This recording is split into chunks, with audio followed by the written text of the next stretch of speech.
Hey, everybody. Today I'm going to be talking about something that Jesus did in the New Testament, and it's very well known.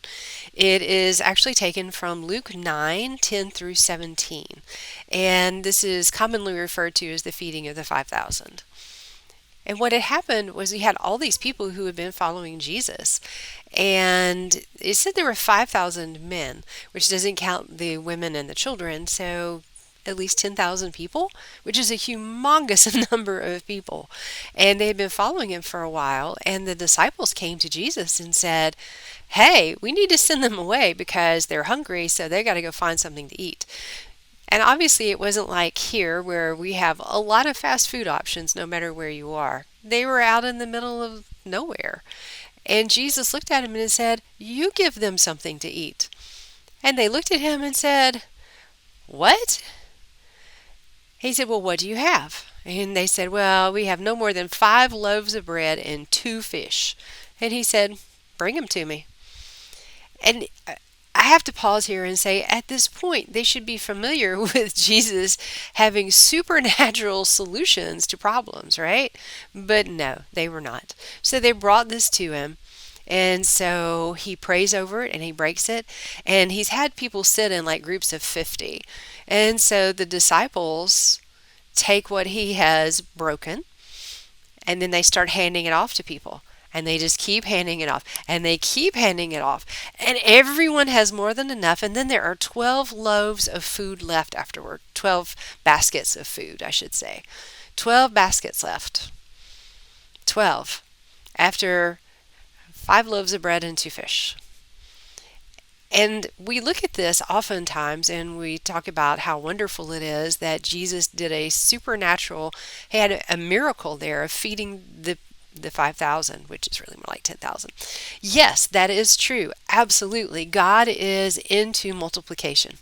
He takes the things like we sow and he gives us a harvest back on them.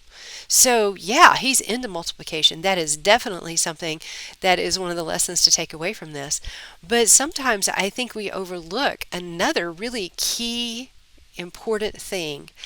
And that is that Jesus was trying to get his disciples to look at what they had, not focus on what they didn't have. Because in their minds, it's like, oh, we can't do anything. We don't have enough. And he said, well, what do you have? And then he took and multiplied that, and everyone was fed, and they had 12 baskets left over.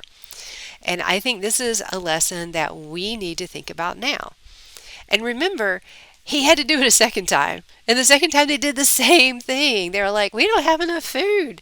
And he's like, well, bring it to me. And then he multiplied it again, and everyone was fed.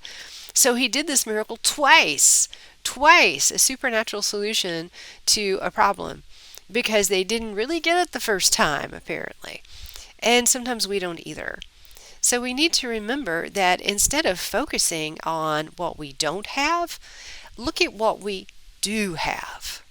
Not only is that better for you to have a better attitude about things, but sometimes we overlook the resources that we actually have available to us. I know this has happened to me before. It's like I'll be thinking, well, I don't have this, and then I'll start looking around and I think, well, you know what? Actually, I do. This happens all the time when I'm cooking. I don't know about you, but sometimes I'll be looking at a recipe and think, oh, I forgot to get that at the store. What can I substitute? And most of the time, I'm able to find a good substitute, and nobody is the wiser that I actually didn't have exactly all I needed. And it's like that in our life. I guess sometimes we say, some people focus on, well, is the glass half full or half empty? And I think you should just toss out that saying and just say, I want to focus on what I have, not look and be so wound up about what I don't have. Because most of us are incredibly blessed, very blessed. It is true that sometimes emergencies come up, things happen, and you don't have perhaps on hand what you need. That's when you need to start taking stock of the other resources that you have. People who can pray with you, people who might have what you need and then you can pay them back. Don't just sit and be so upset because you don't have what you need.